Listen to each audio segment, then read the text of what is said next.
going on, everybody? Welcome to 4th and 25 with J Ram. Let me get that shared. Welcome aboard to 4th and 25, this week's episode. Hope you guys are doing well. Hope you're having a wonderful day out there. Hope you're staying safe. Hope you're enjoying this spring weather. It's a little warm for my taste, but personally, I'll be alright. Oh, sorry, we are running late. We started late. Had to do a couple of things around the house and had to make some adjustments with the graphics on here because my old tablet iPad is being crazy. But we're here, finally. Sorry for the delay. Welcome aboard. Alright, so we got a few things for today. Not too much going on, but a few things. So last week we did top five, in my opinion, top five coaches in the SEC and the Big Ten. Well, this week we're going to cover the ACC and the Big 12. And we also did top five QBs entering 2026 from those leagues, so we'll do that as well. Plus, we got a couple other things we'll do. Lost and Found, we'll talk about the history of UT Arlington football and St. Louis University, the Pelicans football history. And a couple of quick news and notes, and we'll close with our music segment talking about Garth Brooks. All right, so how about we start with let's get the generals out of the way, the program leaders, our head coaches. Who are the top five coaches in the Big 12 in your opinion? This was a tough one for me to do, but there were a couple of coaches who've been around for a while, and one that just recently came back to his old school last year, who I just felt like I deserved to mention them real quick because they've had good careers. So anyway, here we go. Starting with the Big 12. So at number 5, I decided to put a couple of old veteran coaches who've been around a while, and I feel like they deserve some flowers. So at number 5, we will start with Willie Fritz, the head coach of the University of Houston. Willie's been around a while. He's career record of 222 wins, 127 losses, but a 5-1 bowl record, numerous Coach of the Year awards. I did not realize this man's coached at so many places. He started back at Central Missouri, where he was 97-47 as a coach. Took him to the D2 playoffs. Apparently won a bowl game in 2001 called the Mineral Bowl when he was at Central Michigan. After his time there in 2010, he went to Sam Houston, and he was there from 2010 through 2013. He compiled a record of 40-15. They were 21-7 in the Southland Conference. 3 FCS playoff appearances, and took them to 2 national championship appearances, 2 conference titles. Didn't win a title, but 2 appearances in the national title game. That's pretty solid. After his time in Sam Houston, he took off to Georgia Southern in 2014 and 2015. Wasn't there real long, but went 17-7, 14-2 in their conference. He did lead them to an unbeaten conference record in the Sun Belt their first year, 2014. That was when they joined the Sun Belt, and they went undefeated their first year in conference. That was pretty impressive, and led them to their first bowl game. However, he would step down before the bowl game because he was on his way to Tulane. But solid job there at Georgia Southern. Now at Tulane, he really picked up steam as a head coach. From 2016 through 2023, Tulane, he was at 54-47, just above 500, but 31-33 in American play. They won the conference championship in 2022. They won what was known as the AAC West in 2018, but his 2022 team was obviously the most remembered Tulane team, as they finished the season at 12-2, won the American, finished number 9 in the country, as they would go on to beat USC in a very good Cotton Bowl, as they took down the Trojans in a crazy Cotton Bowl. Actually, I think they scored very late to win that game, if I remember correctly. And then finally, of course, he took off to Houston in 2024. He's been there since. 2 years, 14-11. This past year, Houston had their best season in a while, as he took them to a 10-win season where they went 10-3 and beat LSU in the Texas Bowl. So he's at number 5. Now, beside him at number 5, let's head up to Morgantown and Rich Rod, as you all know him. Those you older folks know him. Rich Rodriguez, the coach at West Virginia, came back to West Virginia last year. He's 194-137 as a coach, 2 ties, 6-6 bowl record, 2-2 in the NAIA playoffs, and a D1 playoff appearance, 6 Coach of the Year awards. He was briefly a head coach at Salem University for a year. Didn't go too well. But then in 1990, his coaching career really took off at Glenville State. He was 43-28, 2 playoff appearances, 4 conference titles there. And then after some time at coordinator and other stops, he finally got back into head coaching for the first of his 2 West Virginia stops at 2001 through 2007.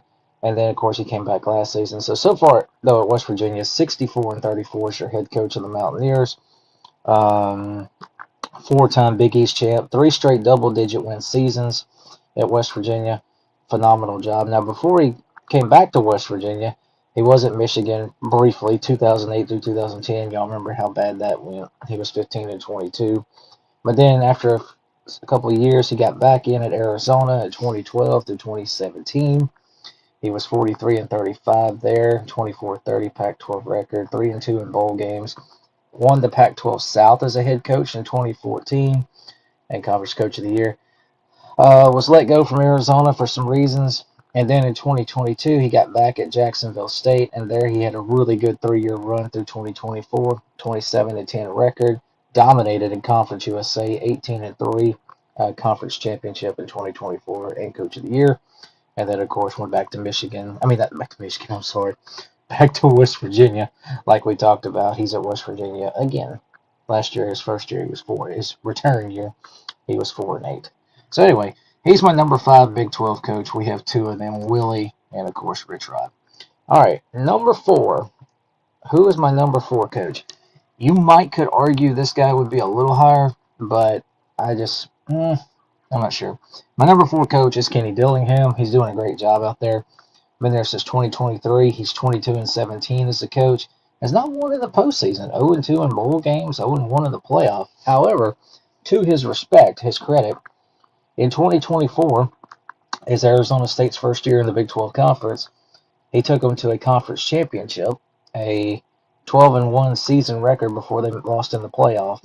So first year in the conference, 2024 Coach of the Year, made the playoff, lost to Texas in the quarterfinals, and that was a really good game for those who remember. But he's done a phenomenal job. He's really good in the transfer portal, 2 top 15 portal classes also, bringing in some talent. Doing a really good job building this program back up to some still say it's a sleeping giant, but he's my number 4 coach in the Big 12. Number 3, we're going to make our first of 2 stops in the Lone Star State. Number 3, he gets a little bit of a nod because he's been here a while, and he's also got a national championship appearance. Sonny Dykes at TCU. Career record of 107 wins, 80 losses. He's 4-4 in the postseason, 1-1 in the playoff.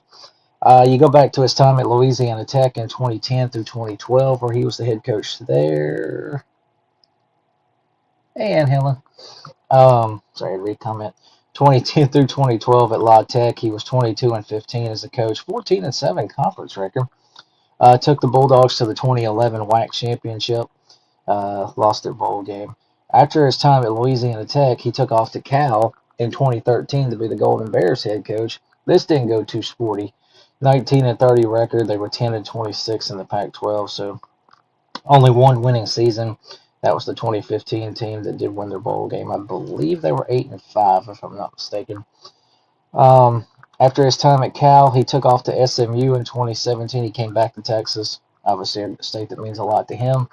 He came back in 2017 at SMU. He was there through 2021. Did a really good job, 30-18 as a coach, 18-13 in league play, and took the Mustangs to 4 bowl games. And then, of course, he's been at TCU ever since in 2022 to now. At TCU, he's done a really good job. He's 36-17 as the head coach, 23-13 in the Big 12.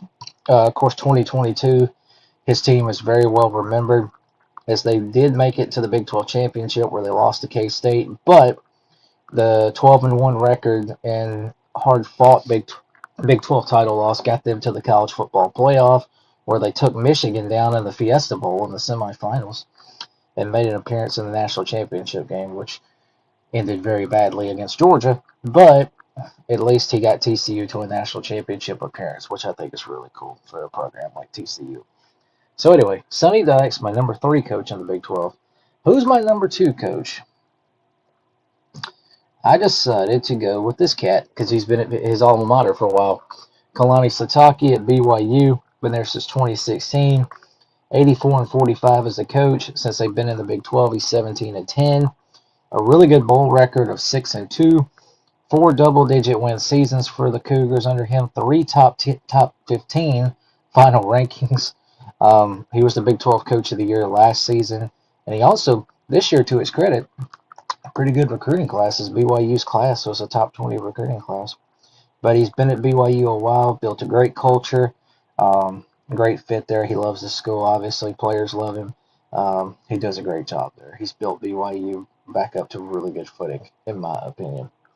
All right, Kalani Sitake's number 2. So who is number 1? You probably already know, but my number 1 coach in the Big 12 is, of course, Mr. Joey McGuire at Texas Tech. This man's been in Lubbock since 2022. He is 35 and 18, 24 and 12 in Big 12 play, 2 and 1 in the postseason, 0 and 1 in the playoff. His 3 top 25 portal classes. 2 of those are in the top 10. He had the number 2 portal class this past in 2025. And then, of course, his 2025 team, obviously the most well remembered, as Texas Tech went all the way to win the Big 12 and make the college football playoff before losing to Oregon in the quarterfinals. I think they only had 1 loss. Yeah, they finished 12 and 2 after the Orange Bowl loss to Oregon. But Texas Tech has soared under this man. They have gotten really good facility upgrades, more resources, plenty of financial backing. He's got this program set to dominate the Big 12 for years to come. So that's my number 1 coach. Here is the list one last time. If I can pull up the right. Oops, sorry, wrong one. There we are. There you go. Just in case you were curious, that is my top 5 Big 12 coaches. You've got Rich Rod and Willie sitting at 5th. Kenny Dillingham is 4th. Sonny Dykes is 3rd. Kalani Sitake 2. And Joey McGuire is my number 1 coach. All right. Who are the top 5 ACC coaches, in your opinion? This is just my opinion for what it's worth. At number 5, this was a tough one too. These are actually pretty tough if you do this kind of stuff. At number 5, we'll go to Louisville with Jeff Brom. He's been in his alma mater for a while. He played quarterback here. 94 and 56 as a head coach of the Cardinals.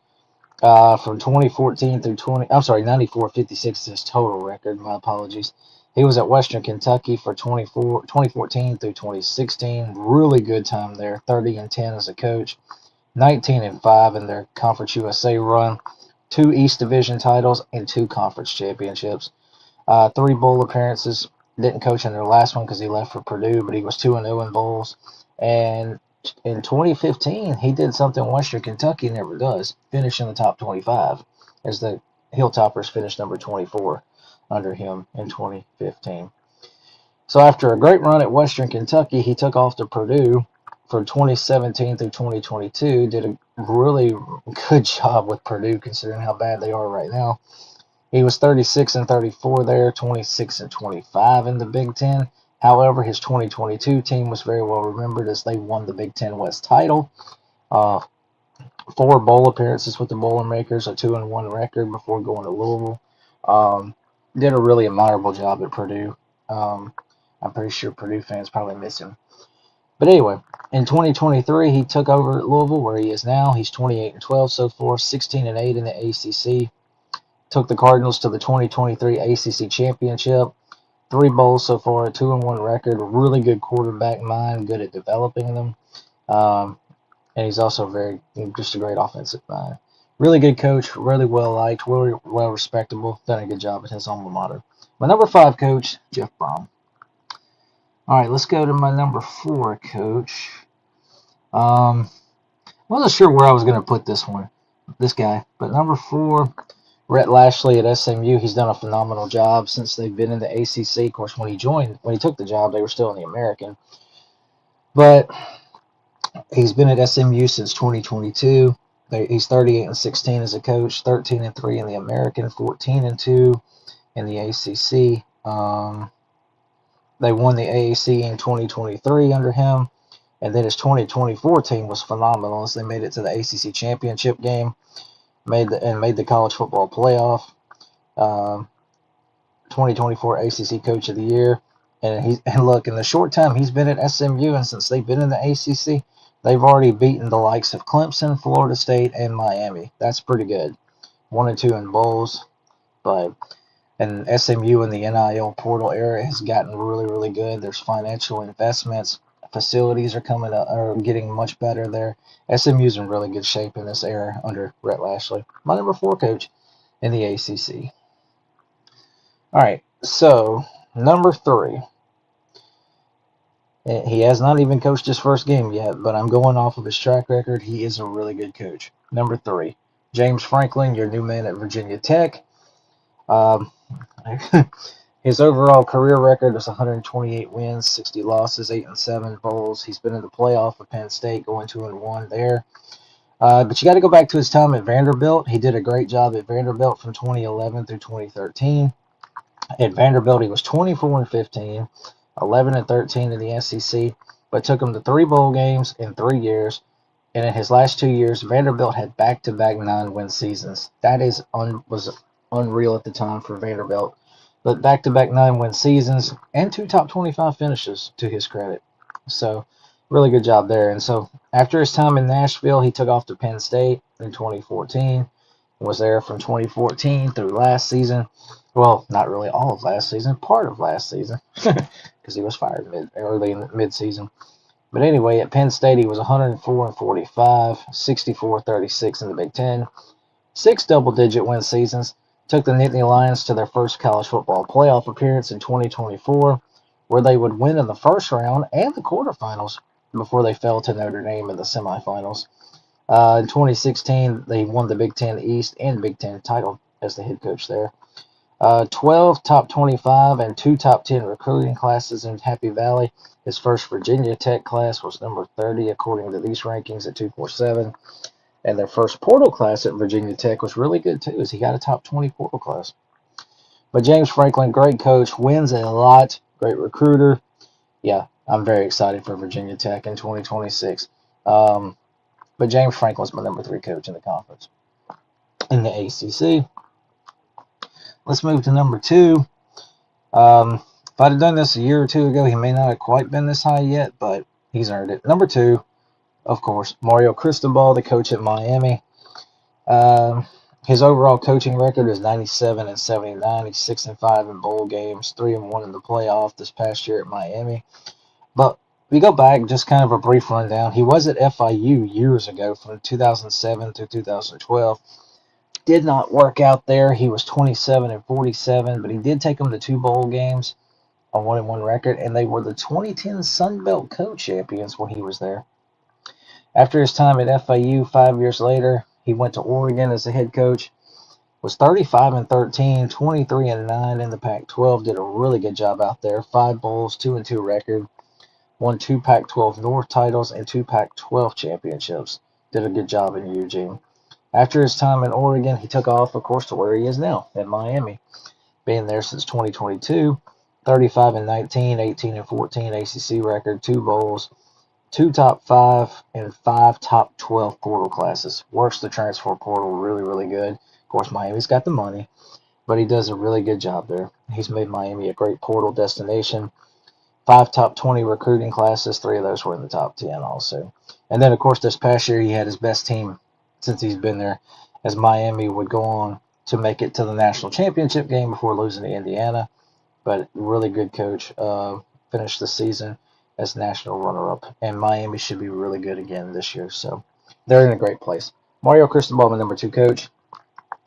Number 1 is no-brainer, but I could understand there was some pushback on this one because, things have changed since his days of dominating.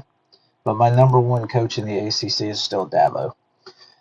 He's been at Clemson since 2009, 187-53, 113-29 in the ACC, 12-10 bowl record, 6-5 playoff record, 9 ACC championships, 10 Atlantic Division titles, and of course, 2-time national champion in 2016 and 2018. Yeah, 2016 and 2018, beating Alabama both times.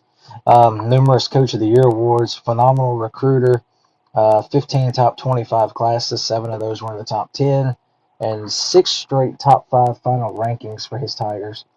Great winner, great legacy. He's done a great job there.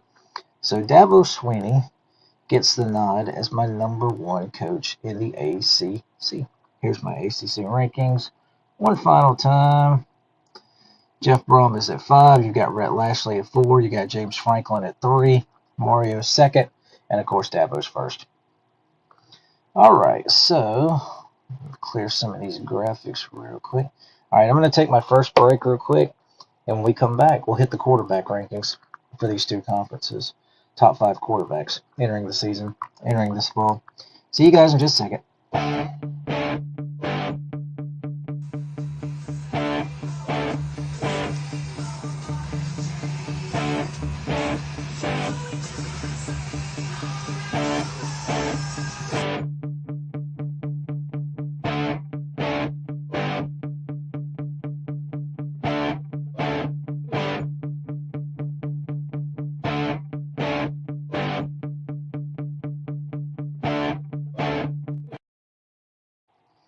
All right, guys, welcome back to 4th and 25 with J-Ram. All right, so we've hit our ACC and Big 12 coaches rankings for today. Let's go into quarterbacks. Like we said, we did the SEC and the Big 10 last week. This week we're doing the ACC and Big 12. We will start with our top 5 Big 12 quarterbacks entering the season. Also, I did this last week. I'm gonna do it this week. I'm gonna give you a spare one to watch for. And I just realized I don't think I have his graphic. Alright, so we don't have a graphic for this one. I don't know. I guess it didn't upload, but that's okay. My Big 12 quarterback to watch entering the fall that could be interesting. It's a transfer. Jaden Craig, he comes from Harvard. He's going to be the man at TCU. As you know, of course, Josh Hoover left to go to Indiana. Jaden Craig, 3 years at Harvard in the FCS. He was there 2023 through 2025. He played 28 games, had 25 starts, won a lot of them. He was 20-4 as a quarterback. 60.9 completion percentage. He had over 6,000 yards passing. He threw 52 touchdowns there, while rushing for 11. So he had 63 total touchdowns. One of the FCS best passers, and should be very interesting to watch as he adapts to Power 4 football, but at TCU. So Jaden Craig is my one to watch for. Okay, now let's go to the top 5. Now there's obviously going to be a lot of portal guys in here, so you don't know. Could they work out? Could they fail? Could they win the Heisman? Who knows? My number 5 Big 12 quarterback will hit the portal. Alonzo Barnett. He comes to UCF. He is from James Madison. At JMU from 2022 through 2025, he played in 30 games with 27 starts. Of course, he started every game last season for the Dukes. He posted a 21-6 record as the JMU starter. He had a 58.8 completion percentage, 54.33 in passing yards, 49 touchdowns. He had over 1,000 yards rushing and 23 touchdowns. So basically, he totaled 6,500 yards of offense and 72 touchdowns during his time at JMU. He is now, of course, here with Scott Frost in UCF. I think this could be a very exciting player in the conference, and we'll see how he does in Orlando. But he's my preseason number 5 quarterback in the Big 12. Number 4, we'll keep it, of course, in the portal. Well, we got Drew Mestemaker. He comes to Oklahoma State by virtue of North Texas. Of course, he came with Eric Morris, the head coach. In his 2 years at North Texas, he had 19 games, 15 starts, started every game. Of course, last season, a 12-3 record as a starter, 68.6 completion percentage, threw for over 4,841 yards, 36 touchdowns. He had 6 rushing scores, 42 total touchdowns, but a really good passer. Brought several of his teammates from that offense at UNT up to Oklahoma State. Maybe he ends up being the best one. Who knows? But he's my number 4 quarterback. At number 3, we're going to go down to Houston. Kind of, in my opinion, off the radar, not getting the respect he deserves. But Connor Wigman at Houston, obviously he played at Texas A&M before this. At Texas A&M through 2022 through 2024, the man played in 15 games for the Aggies and started 13 of them with a 9-4 record. I feel like this cat is kind of off the radar. I might have just said that. But anyway, 60.1 completion percentage. He threw for over 2,600 yards in A&M, 19 touchdowns, only 7 picks and 2 rushing scores. So he had 21 touchdowns while he was at Texas A&M. And then, of course, last year at Houston, he tore it up with the Cougars. 65.1 completion percentage, 10-3 record as a starter, started every game, and leading them to the bowl win over LSU. He threw for 2,711 yards, 44 touchdowns, and also rushed for 961 yards and 13 scores. So he finished the season with roughly about 3,600 yards of offense and 57 touchdowns in one season for Willie Fritz and the Cougars. Well, he is back this year for another year. Connor Wigman at Houston, my number 3 quarterback in the Big 12. I'm talking a little quick. All right, number 2, another big transfer one. Brendan Sorsby, the quarterback at Texas Tech, by way of Cincinnati, as he transfers into Lubbock. He's my number 2 QB in the conference. I didn't even realize this and completely had forgot, but he was at Indiana for a time. 2022 and 2023, he was in Indiana with 7 starts, 11 games played, a 1-6 record. But that's, of course, not very encouraging. 53.5 completion percentage, 1,500 yards. He actually threw 15 touchdowns and run for 4 touchdowns during his time with the Hoosiers, and 19 scores. And then in Cincinnati in 2024, and then last year he played and started all 24 games. He had a 12-12 record, but 62.8 completion percentage, 45 touchdowns, only 12 interceptions, over 1,000 yards rushing, and 18 scores. So, he virtually has 64 touchdowns in his college career. Sorry, I was doing the math in my head. But Brendan Sorsby is my number 2 Big 12 quarterback entering 2026. And number 1, I'm going with a veteran who's coming back to his team for another year, despite a coaching change. This cat is electrifying. This cat is exciting to watch play. If you don't know who I'm talking about, that's not him. I'm talking about Devin Dampier at Utah. Dampier is a really, really good football player. At New Mexico for 2 years, he had 13 starts, 21 games played. He started every game in 2024. Had a 5-8 record, but the numbers were insane here. He had 60.2 completion percentage there. He had over 3,000 yards, 18 scores, rushed for over 1,400 yards. The man run for 1,166 yards in 2024 alone when he was in Albuquerque. Had 23 rushing touchdowns for the Lobos. 19 of those were in 2024. So if you put the math together, he put up 41 touchdowns in 2 years for New Mexico. Well, after leaving New Mexico to go to Utah last year, his first season in Salt Lake City, of course, he started every game. 63.5 completion percentage, threw for 2490 and 24 touchdowns. Remember, Utah does run the ball a lot too. He had over 835 yards rushing and 10 touchdowns, so he totaled roughly about 3,300 yards of offense and 34 touchdowns in one season. He is back in 2026 with new head coach Morgan Scalley, however you say his name, who, of course, was on Utah staff previously, but he knows the system. Dude's a playmaker. Super excited to see what he does. But he gets my nod as my number 1 Big 12 quarterback entering. Oh, where'd my graphic go? Well, I guess I might have accidentally deleted that one. I'm sorry, y'all. But anyway, Devin Dampier of Utah, my preseason number 1 Big 12 quarterback. I don't have the list right here, so I'll just read it for you one more time. We've got 1 to watch, Jaden Craig of TCU. Number 5, Alonzo Barnett of UCF. 4th is Drew Mestemaker at Oklahoma State. 3rd is Connor Wigman of Houston. Brendan Sorsby of Texas Tech at 2. And number 1 is Utah's Devin Dampier. All right, last quarterback ranking. Let's go to the ACC. Who are the quarterbacks in the ACC the best? So for my 1 to watch, this guy has not officially been named the starter, but he apparently is the favorite to get this job. So I'm going to go with him. My quarterback to watch in the ACC for the as far as entering the season, just on the outside of my top 5, Alberto Mendoza. He is at Georgia Tech. You know who he's the brother of. He is the little brother of Fernando Mendoza, this past season's Heisman winner at Indiana and national championship winner. But he left Indiana to go to Georgia Tech by, of course, the portal. He was a 3-star recruit in the 2024 class.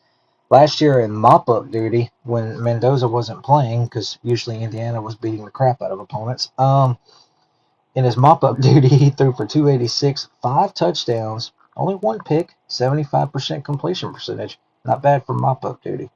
But now he's at Georgia Tech competing to be the man. Now, he's not, like I said, he's not been named the starter, but I'm putting eggs in the basket that I expect him to be their starter, and I think a lot of people think he will be too.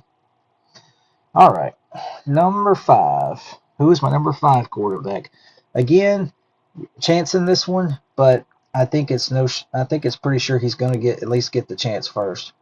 We're going to go with Ethan Grunkemeyer. He is at Virginia Tech.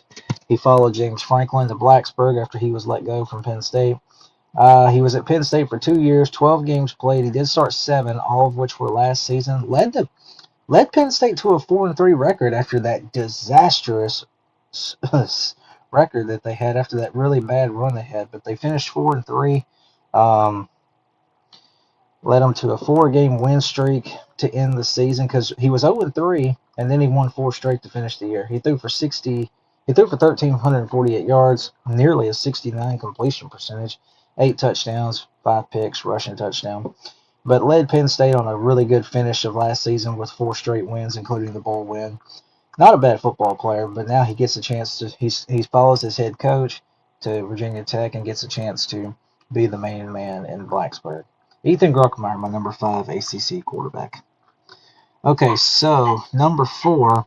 I ain't going to lie to you. I hope I don't screw this young man's name up because it's very hard to pronounce. But he's at Cal. Jaro Kiwi Segapaluteli. Lutapelli. He's a quarterback at Cal. Last season, his first year, he started every game. Had a 7-6 record. 64.2 completion percentage, threw for 34-54, 18 touchdowns, 9 picks, 4 touchdowns on the ground, so he had 22 total scores. Really good passer. Now, we'll see how he handles the new head coach there, Tosh LaCoy. We'll see what their system's like, how that goes. But I think he's got potential to still be one of the ACC's best quarterbacks in 2026. Jero Kiwi Segapalutili, my number 4 quarterback. Oh, sorry about that. All right, moving on. Number 3 from the ACC, returning to Raleigh. CJ Bailey, the quarterback at NC State. He is back. In his first seat. He's been there since 2025. Oh no, wait, I'm sorry. 2024. Yeah, he's played in 25 games. He started all 13 games last year. He has a 67% completion percentage, 5,518 yards in his career, 42 touchdowns, and nearly 500 yards rushing, 494, 11 touchdowns. So 53 total career touchdowns since he's been at Raleigh. He comes back for another year looking to lead the Wolfpack to bigger and better things. CJ Bailey, my number 3 ACC quarterback entering the season. Number 2, let's head over to Dallas. Kevin Jennings at SMU. Feels like he's been at SMU forever. But this will actually be his 5th year, I think. He's been there since 2022. 39 games played. He has 26 starts, a 19-7 record, 65% completion percentage. He has over 7,700 yards in his career, 55 touchdowns, over 500 rushing yards, 10 more scores. So he has 65 touchdowns in his career at SMU. Really good football player. He came in during the season and helped lead SMU to the playoff in 2024, that really good team. But really good player, good passer, really good fit for Rhett Lashley's offense, as we've already seen. But he has 1 more year, and he comes back with the goal of getting SMU to the ACC title. Kevin Jennings, my number 2 ACC quarterback. All right, finally, number 1, obviously a portal guy, but we know the hype that's coming with him and all that stuff. My number 1 ACC quarterback entering the season is Darian Mensah. He's not at Duke anymore, so excuse that graphic. It's an old picture. He's at Miami. Darian Mensah was at Duke, last year, but before that, people might not remember this. He was at Tulane for a couple of years, 2023 and 2024. He started every game in 2024 with a 9-4 record, 65.9 completion percentage. While he was at Tulane, he threw for 27, 23, and 22 touchdowns, 9 picks. And then last year at Duke, of course, started every game, led them to a 9-5 record, 66.8 completion percentage, almost 4,000 yards through the air, threw 34 touchdowns, led Duke to the ACC championship last season when they won the ACC title. Well, he transferred to Miami, probably more money, but you never know. But anyway, a lot of high expectations. I think Miami, as we all expect, is going to be really, really good. But he is my number one quarterback in the ACC entering 2026. Darian Mensah. There's your list one more time. One to watch: Alberto Mendoza at Georgia Tech. Number 5 is Ethan Grunkemeyer at Georgia Tech. I'm sorry for the 6. The Cal QB with the crazy name. I'm sorry if I get that wrong. C.J. Bailey is 3rd. Of NC State. Kevin Jennings is 2nd. And then, of course, Darian Mensah is number 1. All right. So that is our quarterback rankings and our head coach rankings for this week in the ACC and the Big 12. We're going to take a quick break, and when we come back, we will hit our Lost and Found segment. We'll see you guys here in we'll see you guys here in a minute. To hate Andrew Anderson, spitting truth that just can't wait. Got a podcast like a punch right to your face. College sports villain, taking it over the place. I bring the facts whether you like it or not. Dropping truth bombs, giving it all I got. They call me a villain. Well, I wear that badge with pride. Nothing but secrets they try to hide. I'm rocking my veins, rebellious to the core. I won't back down, won't take it anymore. The bad guy of the podcast world, that's me. Unleashing the truth, setting it all free.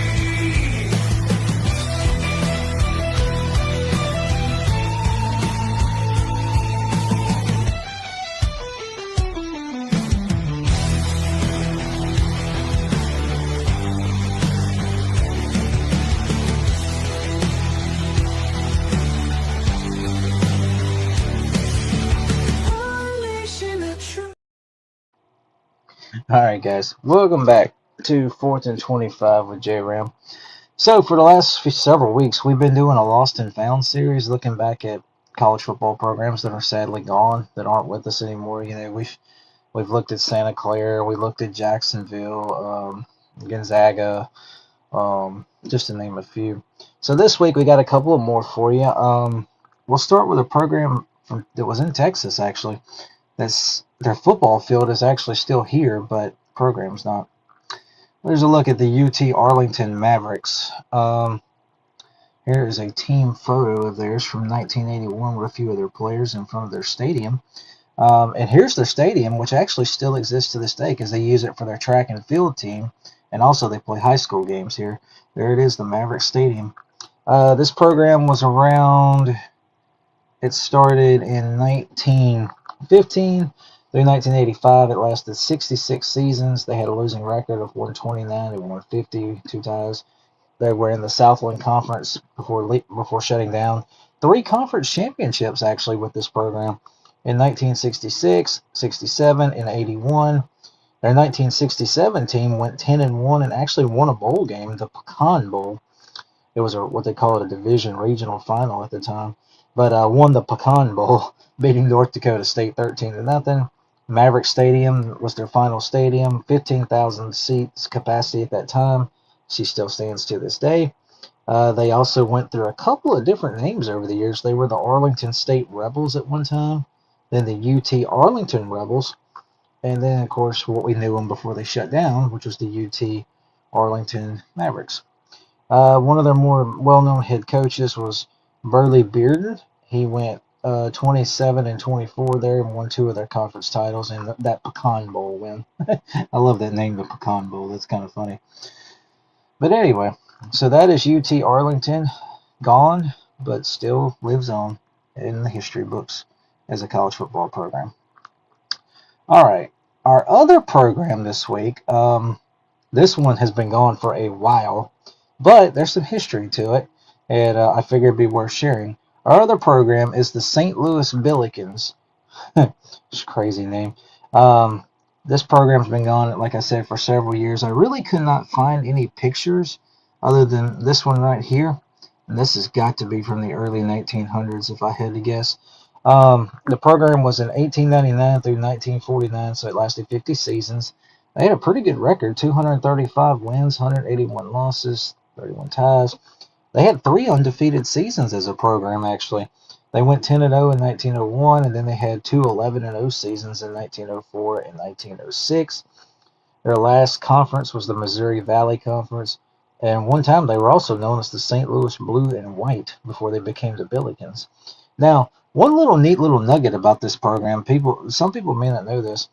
While they've been gone for a while, they do hold a place in college football history, as their 1906 team that was coached by Eddie Cochems threw the first legal forward pass in college football history. Here's a sort of an image of it, and this was, let's see, yeah, the first forward pass was Bradbury Robertson was the man's name, and he threw it to Jack Schneider on September 5th, 1906 in a game against Carroll College that was played in Wisconsin. But anyway, St. Louis was actually the school where the first forward pass in college football was thrown, was in one of their games. So St. Louis there with a little bit of a neat little nugget in the history books as far as college football goes. That's pretty cool. So anyway, the St. Louis Billikens, gone but not forgotten. All right. So that is our lost and found segment for the week. Kind of quick, I know, but I don't want to bore you too much with that stuff. All right, so we've got some news and notes, a couple of little things we're going to talk about just briefly. So the college football playoff can't work on their schedule. They can't work on their format. I mean, people are upset about all that kind of stuff, but they want to go and put a bunch of time and stuff into upgrading the logo. So here's the logo. I just figured I'd share it real quick. It doesn't look a whole lot different, but you can see the differences. Why is my phone slow? Sorry about that. Okay, let me pull this up real quick. Sorry about that. So here's their refreshed logo system that they had to tell everybody about. Thickened bracket strokes, iconic CFP mark, lockup, the championship gold, corners, video, tape face, whatever that means. But anyway, they upgraded their logo. I don't know. There's other issues they could be working on. I've already been very critical about this. I don't see what was wrong with the other logo. You know, they got their priorities so out of whack with this stuff. They ought to be working on trying to make the schedule better and not having teams take 2 weeks off between the quarterfinals and semifinals, as stupid as that is. But anyway, here's their updated logo. Okay, so something I added just before we came on, I found this via Sports Illustrated. This is their, I guess, 10 most impactful transfers possibly for the upcoming season. Not particular order, but we'll start here at the bottom. You've got Nick Marsh, receiver at Indiana through Michigan State. I think that is a great addition to the offense for Josh Hoover and Kurt Singletti's crew. He'll be a great playmaker for them. Then you got Princewell Umana Leon. He's at LSU. He transfers from Ole Miss. Followed Lane Kiffin down to Baton Rouge after originally committing to stay in Oxford, but apparently there was an NIL problem. So anyway, but he should be a great addition to LSU's defense. Then you've got John Tez Williams. I don't know where he transferred from, but he's at USC now. He'll help Lincoln Riley's secondary. Then you've got DJ Lagway at Baylor. He's a quarterback who transferred from Florida. He's running out of chances. We'll see if it works out for him here, because apparently he didn't like the way things were going at Florida. James Smith of Ohio State. I forgot where he transferred from, but he'll be a good addition. Cam Coleman, the Texas receiver. He's obviously a transfer from Auburn. Another great weapon for Arch Manning and another electrifying playmaker that'll help Texas's offense be even better. We got Jacarius Peak, offensive lineman at South Carolina. He comes from NC State. I believe he's injured, though, so I'm not sure on that situation. Sam Levitt, the quarterback at LSU, who, of course, we talked about. We talked about portal classes and stuff weeks ago, but he comes to LSU from Arizona State. He's recovering from injury. Did not participate in spring ball. Hopefully we'll see how that goes. Hopefully it doesn't hurt him, but it shouldn't. But he's recovering from injury. Can he return to his 2024 Arizona State form? Time shall tell. Number 2, Caleb Hawkins, running back at Oklahoma State, who comes from North Texas. Dude rushed for like 2,000 yards last year, close to at UNT. He should be a great addition there with his quarterback and several other guys who came with him from UNT to Oklahoma State. At the top of this list, you see Damon Wilson II. He's an edge rusher at Miami. He comes from Missouri. Really good sacker. Can get through the line. Great player. So he'll be a good addition for Miami. So that's just via Sports Illustrated, their most impactful transfers. I cannot believe Darian Mensah's not on this list, but what do I know? All right, so let's do our stories real quick. We got one. This is a pretty cool little story I wanted to share real quick. Let me pull it up here. Oh, here it is. Florida State longtime legendary coach Bobby Bowden, rest in peace, had his name added to the Tallahassee Airport. That's really, really neat. That's near Florida State's campus. Florida Governor Ron DeSantis announced the dedication of the Bobby Bowden Tallahassee International Airport. As y'all know, he coached at Florida State from 1976 through 2009, 300-plus games, won 2 national titles. The airport's about 6 miles from Doak Campbell. And DeSantis says Coach Bowden was a college football legend, and it is fitting that we honor his legacy in a way that will be seen by all who travel to and from our capital city. He also, Bowden, before he passed in 2021, received the Governor's Medal of Freedom earlier that year. He was an inaugural recipient. Okay. But pretty cool little story there. As Bobby Bowden's name is now on the Tallahassee Airport. I thought that was pretty cool and worth sharing. All right. Next up, our other story we wanted to talk about. Iowa has to vacate wins. This is sad to hear this. Iowa vacated 4 wins from 2023 in the tampering case that involved their quarterback at the time, Cade McNamara. Iowa will have to vacate 4 wins from the 2023 season for tampering with quarterback Cade McNamara before he entered the portal. NCAA said Iowa coach Kirk Ferentz and their assistant participated in 13 calls with him and sent 2 text messages prior to him entering the portal. He left Michigan a few days later and transferred to Iowa. They both were suspended for the 2024 opener and school-imposed penalty for the violations. We are disappointed in this ruling. Just blah, blah, blah, some statements. Yeah, just some thoughts on the decision. But anyway, it's kind of crazy because I didn't think Iowa and Kirk Ferentz is the kind of program I would not think of as a rule breaker. That's kind of shocking. But anyway, Iowa has to vacate 4 wins from 2023 for this tampering case. I'm not a fan of vacating wins. I don't care what you do. I'm still going to acknowledge them regardless if you vacate them or not. I think it's plumb stupid, but that's just my opinion.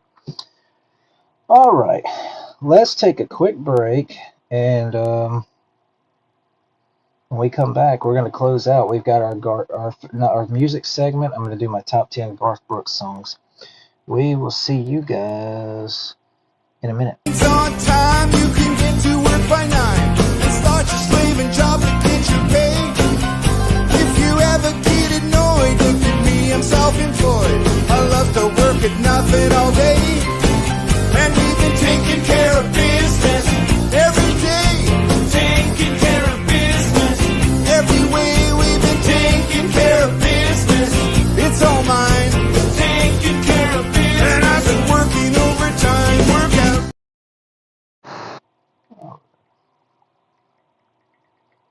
Sorry about that. Let me send that message. All right. So as we get ready to wrap up here, our non-football segment, the last several weeks, we've been doing favorite songs by certain country music singers. I'm a country guy.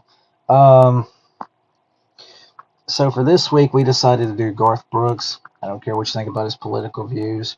I don't have to agree with him. You don't have to agree with him. I'm just a fan of his music. I grew up with some of his stuff. I think he's got some great songs. So anyway, if you look at all the hit songs Garth's had over the years, this was another tough one for me to do. But I was able to cut it down to 10. So here we are. My top 10 Garth Brooks songs. Number 10, I almost didn't include this one because it's got Baton Rouge in it, but it's Callin' Baton Rouge. Great song, great tune, great anthem. Still a great town. I'm kidding with you, LSU folks. I'm kidding with you, Baton Rouge. It's a great song, classic song. Number 9, one of his more modern songs, Good Ride Cowboy, the tribute to Chris Ledoux. Great tune to jam to. Number 8, The Beaches of Cheyenne. It's actually a crazy story if you listen to the lyrics of that song, but it's really good. Number 7, The Thunder Rolls. Love that song. If you ever watch the music video, it kind of tells you it's a little bit about against domestic abuse or something like that. But anyway, Thunder Rolls is number 7. Number 7, I'm sorry. Number 6, one of his last really big hits, More Than a Memory. I know that probably sounds a little crazy, but it's kind of a sad song, but it's a good song. Number 5, the party drinking crazy anthem, Friends in Low Places. Obviously an iconic song. He's one of his best well-known songs. It's a great party anthem. I hear it at Ole Miss's baseball games. Number 4, song that many people probably talk about a lot when they talk about Garth hits, but That Summer. Oh my God, I love that song. The music it sounds really good. Number 3, The Red Strokes. If you ever seen the music video, they go through a lot of paint, but it's a really good tune. Number 2, The River. Really good song, relaxing. It's like the kind of song you might want to play at somebody's funeral almost. And then number 1, The Dance. This song has a great message in it. Another good one you probably could play at somebody's funeral or something. But that's my number 1 song is The Dance by Garth Brooks. Obviously, Garth does not have his stuff allowed on Apple and iTunes and all that stuff. So, yeah, still have to listen to CDs with him. But anyway, The Dance is number 1. And here is one of the main lyrics. My life is better left to chance. I could have missed the pain, but I've had to miss the dance. Powerful lyrics. Powerful lyrics. Great song. So anyway, one final time, there's my top 10 Garth Brooks songs. Callin' Baton Rouge, Good Ride Cowboy, The Beaches of Cheyenne, The Thunder Rolls, More Than a Memory, Friends in Low Places, That Summer, Red Strokes, The River, and The Dance. That was another one of the very most difficult ones I've ever had to do. Alright guys, so that is a wrap for the show. Guys, I appreciate y'all checking in. We barely got over double-digit viewers again, but I'm so glad we did. Appreciate y'all for tuning in. You guys are awesome. Thank you for taking time out of your day to come listen to me blabber. So, our verse of the day in the Bible app, we're going to do 2 Corinthians 5, verse 21. For he hath made him to be sin for us who knew no sin, that we might be made the righteousness of God in him. Find worth in Christ. Yep. Great message. We might be made the righteousness of God in him. Sorry, that was crossing my mind. I was thinking. Alright, guys. But yeah, the Lord is amazing. We ain't perfect. The most broken people. It's not too late. If you're still here and you're broken, go to the Lord. He's the best thing that can happen to you. Thank you guys so much for checking out the show. I appreciate y'all. Next week, I'll let y'all know what we'll do next week. I'm not sure. Might take the week off. I'm not exactly sure yet. But we'll let you know. Appreciate you guys so much. Check me out on TikTok, Instagram, Facebook. I also have a Threads account. I'm still trying to get used to TikTok. It's different for this old man. But anyway, hope you guys have a wonderful day. We got the NFL draft next week. Looking forward to that. And we'll see what else we got going on. We'll let you know about the show, though. Thank you guys again. Hope y'all have a wonderful day. Stay safe, and God bless you.